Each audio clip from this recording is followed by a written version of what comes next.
Olá, sejam todos muito bem-vindos à apresentação de resultados do segundo trimestre de 2025 do Grupo Casas Bahia. Mais uma vez, o trimestre foi marcado por avanços importantes na execução do nosso plano de transformação. Esse foi o 7º trimestre consecutivo da evolução de margem EBITDA, que cresceu 1,3 ponto percentual para 8,3%, reflexo da nossa disciplina na gestão, foco em eficiência e compromisso com a rentabilidade. Crescemos em todos os canais, um aumento de 7,6% no GMV total. As lojas físicas seguem resilientes, com avanço de 6% e ganho de 0,8 ponto percentual de market share, evoluindo nas principais categorias, com destaque para linha branca, informática e celulares. O canal online 1P mais 3P cresceu 10%, resultado tanto da retomada do 1P online, com aumento de 7%, e continuidade no avanço do 3P, que cresceu 16% e segue contribuindo para a rentabilidade, com aumento de 16% na receita, também focado em categorias core. Somos referência no varejo na concessão de crédito e temos a maior carteira de crediário do Brasil, totalizando 6,1 bilhões de reais, com aumento de 12% na receita e indicadores de inadimplência sob controle. É um modelo que se diferencia pela nossa escala, conhecimento da base de clientes e pela concessão de crédito conservadora, fatores que sustentam o crescimento com qualidade. Exemplo disso é que, mesmo com o aumento da carteira, conseguimos manter a inadimplência sob controle, enquanto observamos o mercado como um todo apresentando uma piora generalizada no índice de over 90.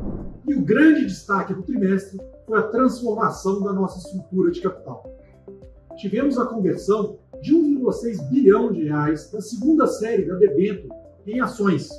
Com isso, a Domus, subsidiária da Mapa Capital, passa a deter 85% das ações da companhia, promovendo uma redução estrutural na alavancagem e aliviando o impacto financeiro sobre o caixa nos próximos anos. Além disso, ressalta-se o alinhamento da Mapa para a estabilidade da gestão, continuidade do avanço do plano de transformação, bem como a confiança que estamos com a estratégia correta para destravar todo o potencial da companhia, principal motivação para a transação. Adicionalmente, o reperfilamento da primeira série de debêntures, de novembro de 26 para novembro de 27, gera um alívio adicional de 400 milhões de reais no caixa ao longo dos próximos 2 anos. Também conseguimos a dispensa do mecanismo de cash sweep para operações estratégicas de até 500 milhões de reais, um passo que nos dá flexibilidade para acelerar frentes de monetização com a melhor gestão de caixa possível. Estamos construindo uma companhia mais sólida, menos alavancada e preparada para crescer. Passo agora a palavra ao Elcio para comentar os destaques financeiros do trimestre. Obrigado, Renato. Olá a todos. O segundo trimestre foi marcado por um cenário de muitas incertezas e volatilidade, tanto no Brasil quanto no mercado internacional. Diante desse contexto, manter o foco e a disciplina na execução do nosso plano de transformação foi mais importante do que nunca. Vamos aos principais destaques financeiros sobre os 3 pilares fundamentais. O primeiro pilar é a execução operacional. Seguimos com um conjunto robusto de iniciativas, tanto de eficiência quanto de crescimento com rentabilidade. Não existe aqui uma bala de prata que vai resolver tudo de uma vez. Trabalhamos com um portfólio extenso de ações granulares que, combinadas, melhoram nossos resultados de forma consistente e gradual. O segundo pilar é o fluxo de caixa livre e de liquidez. A boa execução operacional, aliada à disciplina na gestão de capital de giro e do CAPEX, fortalece nossa geração de caixa. E, de forma gradual, estamos ganhando maior flexibilidade nas operações financeiras e assegurando, assim, a liquidez necessária para o negócio.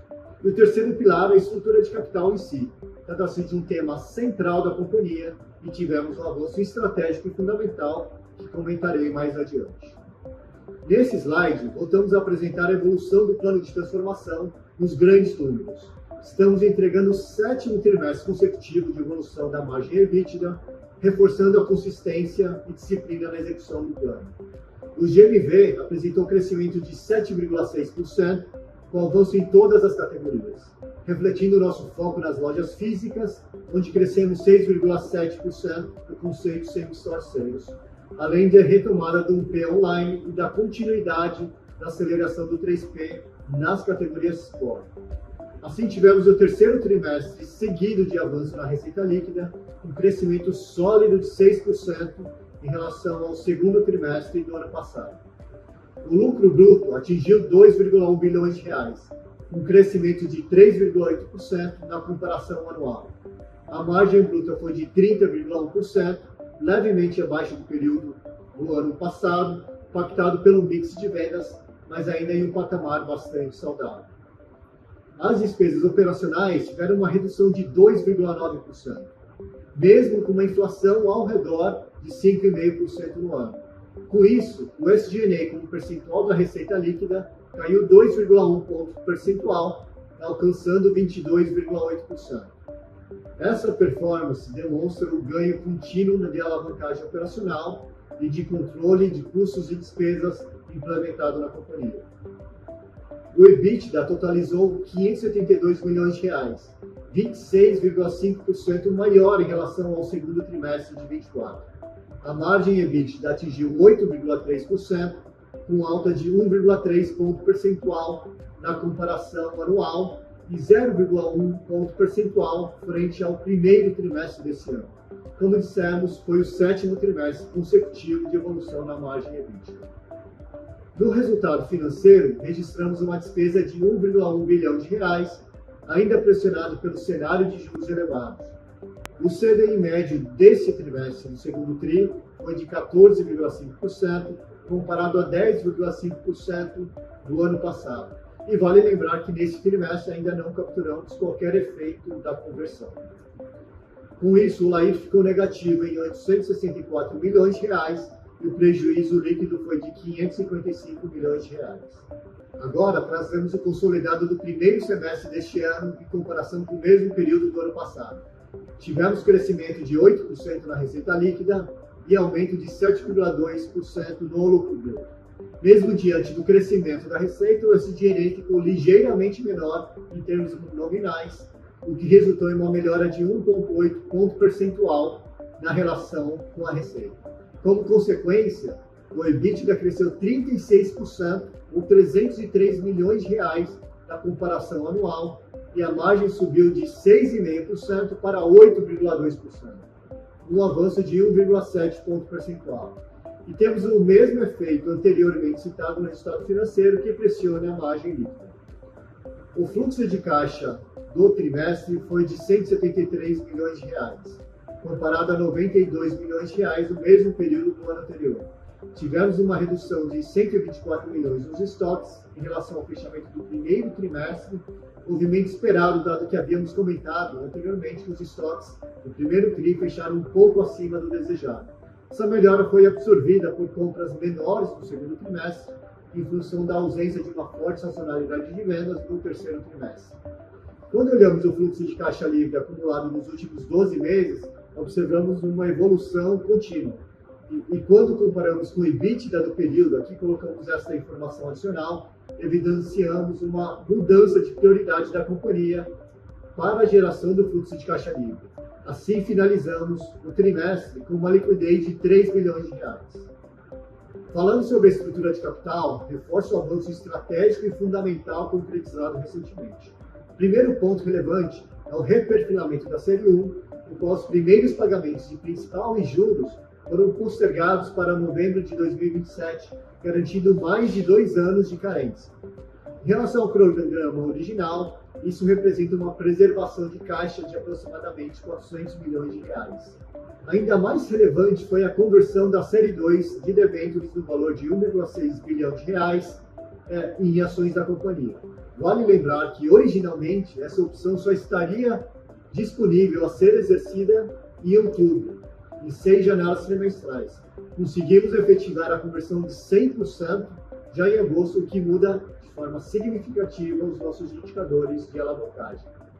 Com isso, a dívida líquida foi reduzida em 40%, passando de 4 bilhões de reais para 2,5 bilhões de reais na prática.